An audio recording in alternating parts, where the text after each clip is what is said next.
तो दोस्तों आज हम फिर से आपके लिए लेकर आए हैं देश दुनिया की सभी ताजा बड़ी खबरें। फटाफट एक एक कर विस्तार से आज आपको बताएंगे, तो वीडियो को अंत तक जरूर देखें। दोस्तों पहली खबर में आपको बता दें कि अतीक अहमद की हत्या को लेकर सुप्रीम कोर्ट से योगी सरकार को लगा बड़ा झटका। अतीक अहमद की हत्या को लेकर सुप्रीम कोर्ट ने योगी को लगाई फटकार, मांगी है जांच रिपोर्ट, 3 हफ्ते का दिया है मात्र समय, योगी की बड़ी चिंता। वहीं आपको बताएंगे दोस्तों की कर्नाटक विधानसभा चुनाव को लेकर मेगा प्रे ने ओपिनियन पोल किया जारी, 140 सीट जीत रही है कांग्रेस पार्टी, भाजपा का हो रहा है सुपड़ा साफ। वहीं आपको बताएंगे दोस्तों कि मुसलमानों के खिलाफ एक और फिल्म देश में हुई रिलीज, द केरल स्टोरी पर कांग्रेस पार्टी ने प्रतिबंध लगाने की है मांग, कहा मुसलमानों के खिलाफ देश में फैलाया जा रही है झूठ। वहीं आपको बताएंगे दोस्तों कि योगी और अमित शाह के भाषणों से नाराज हुई कांग्रेस पार्टी, चुनाव आयोग से शिकायत करके दोनों ही नेताओं पर बैन लगाने की है मांग। वहीं आपको बताएंगे दोस्तों कि पंडित धीरेन्द्र शास्त्री को पटना एयरपोर्ट से बाहर निकलने की नहीं देंगे अनुमति, तेज प्रताप यादव ने किया ऐलान, पंडित धीरेन्द्र शास्त्री की बड़ी मुश्किलें। वहीं आपको बताएंगे दोस्तों कि उत्तर प्रदेश निकाय चुनाव में ओवैसी ने भाजपा को दी चेतावनी, कहा भाजपा से नहीं डरता है मुसलमान, ओवैसी हैं मुसलमानों के साथ। तो दोस्तों सभी खबरों को आपको एक एक कर बताने वाले हैं, वीडियो को लाइक कर चैनल को सब्सक्राइब कर दें और हमें कॉमेंट करके बताएं कि आपके जिले किस राज्य से हमारी खबरों को देख रहे हैं। इसी बीच पर तो दोस्तों अगली खबर की ओर, तो अतीक अहमद की हत्या को लेकर सुप्रीम कोर्ट से योगी सरकार को लगा बड़ा झटका, सुप्रीम कोर्ट ने मांगी जांच रिपोर्ट। जहां दोस्तों आपको बता दें कि अतीक अहमद की हत्या को लेकर सुप्रीम कोर्ट से योगी सरकार को बड़ा झटका लगा है। सुप्रीम कोर्ट ने अतीक अहमद की हत्या को लेकर योगी सरकार को फटकार लगाई और रिपोर्ट मांगी है। सुप्रीम कोर्ट ने कहा है कि सरकार हत्याकांड की जाँच से जुड़े रिपोर्ट को कोर्ट में जमा करे। दरअसल आपको बता दें कि सरकार को इस काम के लिए सुप्रीम कोर्ट ने सिर्फ 3 सप्ताह का समय दिया है और कहा कि 3 सप्ताह के अंदर अतीक अहमद और उनके भाई अशरफ की हत्याकांड से जुड़ी जांच की रिपोर्ट सुप्रीम कोर्ट में योगी सरकार जमा करे। अगर सुप्रीम कोर्ट में योगी सरकार ने 3 सप्ताह के भीतर अतीक अहमद की हत्या की जांच से जुड़ी रिपोर्ट जमा नहीं की तो योगी सरकार के खिलाफ सुप्रीम कोर्ट कड़ा एक्शन ले सकता है। आपको बता दें कि अतीक अहमद पर अधिवक्ता विशाल तिवारी ने जनहित याचिका दायर की थी और कहा था कि यूपी में पिछले कुछ सालों से इस तरह के हत्याकांडों में इजाफा हुआ है, मामले में जांच की मांग की गई थी। वहीं आपको बता दें कि सुप्रीम कोर्ट ने उत्तर प्रदेश की योगी सरकार को फटकार लगाते हुए 3 सप्ताह का समय दिया और कहा है कि आप 3 सप्ताह के भीतर अतीक अहमद और उनके भाई की जो हत्या हुई है उसकी जांच की जो जितनी भी रिपोर्ट है, जितनी भी आपने जांच कराई है, वो सभी सुप्रीम कोर्ट में जमा करें। तो ये बड़ी अपडेट आ रही दोस्तों। इसी बीच पर तो दोस्तों अगली खबर की ओर, तो कर्नाटक विधानसभा चुनाव को लेकर मेगा प्री ओपिनियन पोल हुआ जारी, कर्नाटक में कांग्रेस की बननी है सरकार।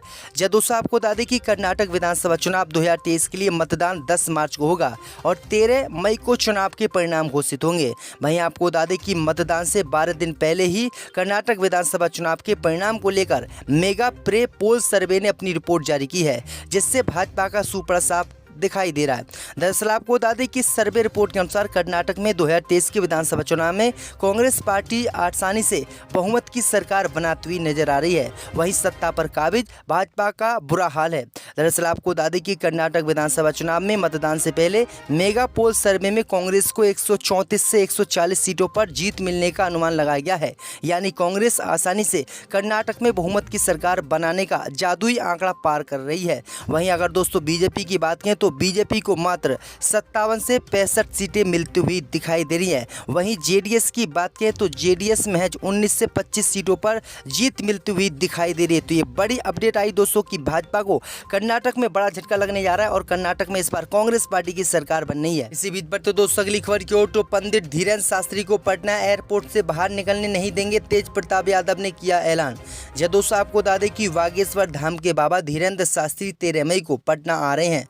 उनके आगमन से पहले ही बिहार में सियासत शुरू हो गई है। एक और जहां गांधी मैदान में कार्यक्रम की इजाजत बागेश्वर धाम के बाबा धीरेन्द्र शास्त्री को नहीं मिली, तो वहीं दूसरी ओर बिहार सरकार के मंत्री और लालू यादव के बड़े बेटे तेज प्रताप यादव ने धीरेन्द्र शास्त्री के खिलाफ मोर्चा खोल दिया है। उन्होंने कहा है कि अगर धीरेन्द्र शास्त्री भाईचारे का संदेश देने बिहार आ रहे हैं तो इनकी एंट्री बिहार में हो सकती है, लेकिन हिंदू मुसलमान भाइयों को लड़वाने के लिए अगर वो आ रहे हैं तो मैं उनका विरोध करूंगा और किसी भी कीमत पर पटना एयरपोर्ट से उनको बाहर नहीं निकलने दूंगा। जिसके बाद पंडित धीरेन्द्र शास्त्री की मुश्किलें बढ़ गई हैं और पंडित धीरेन्द्र शास्त्री का जो कार्यक्रम बिहार में 13 मई को होने वाला है वो खत्म हो सकता है। तो ये बड़ी अपडेट आई दोस्तों कि बाबा धीरेन्द्र शास्त्री के विरोध में बिहार सरकार उतर गई है। इसी बीच पर तो दोस्तों अगली खबर की ओर, द केरल स्टोरी पर सियासत तेज, कांग्रेस पार्टी ने फिल्म की रिलीज पर रोक लगाने की मांग।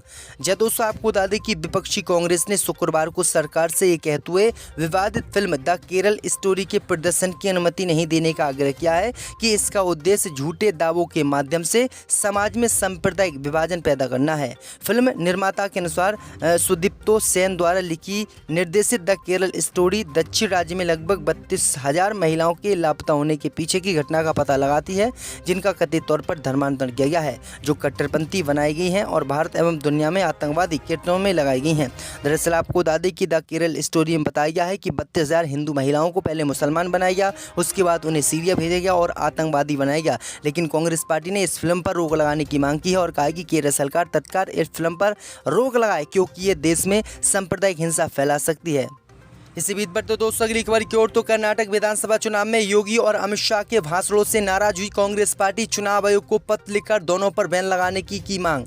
जब दोस्तों आपको बता दें कि कांग्रेस पार्टी ने गृह मंत्री अमित शाह तथा उत्तर प्रदेश के मुख्यमंत्री योगी आदित्यनाथ पर कर्नाटक विधानसभा चुनाव में प्रचार के दौरान निराधार और झूठे बयान देने का आरोप लगाते हुए उनके प्रचार करने पर बैन लगाने की चुनाव आयोग से मांग की है।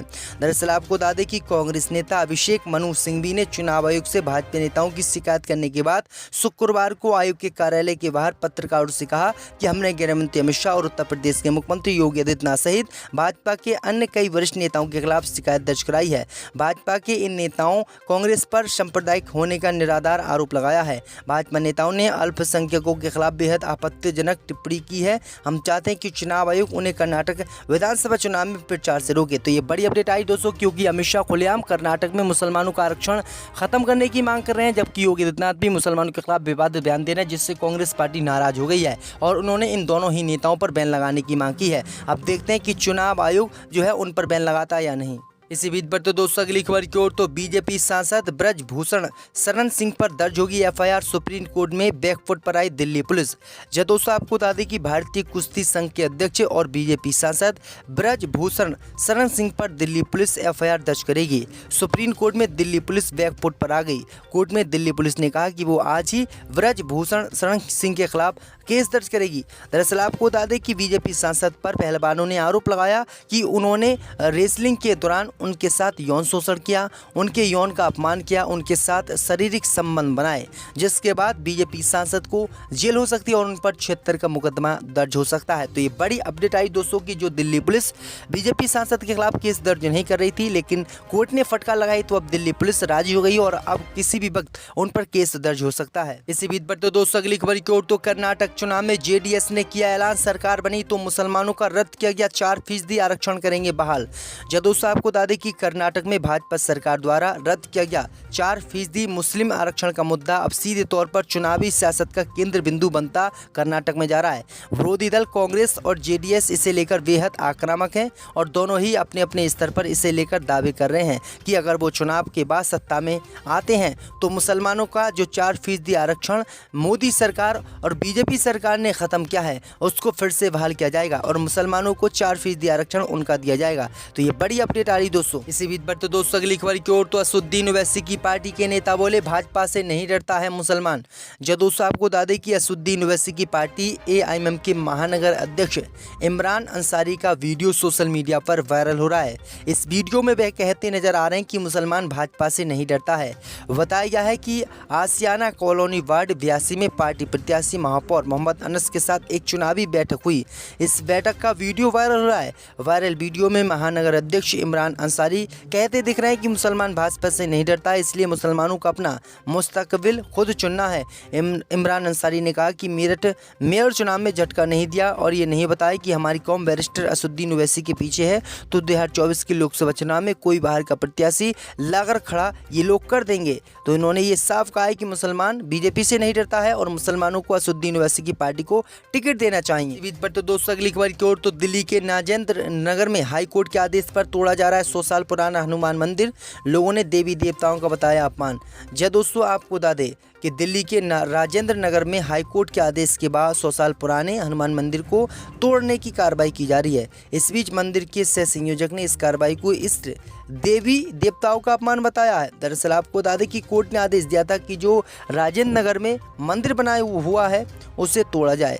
तो ये बड़ी अपडेट आई दोस्तों। वहीं सुरक्षा काफ़ी तैनात कर दी गई है, बड़ी संख्या में पुलिस फोर्स तैनात है और पुलिस फोर्स की मौजूदगी में ही इस मंदिर को अब तोड़ा जाएगा। तो ये बड़ी अपडेट आई दोस्तों कि दिल्ली में बीजेपी की पुलिस होने के बावजूद भी, बीजेपी के हाथ में पुलिस होने के बावजूद भी मंदिरों को तोड़ा जा रहा है, जो भाजपा के लिए बड़ा झटका माना जा रहा है।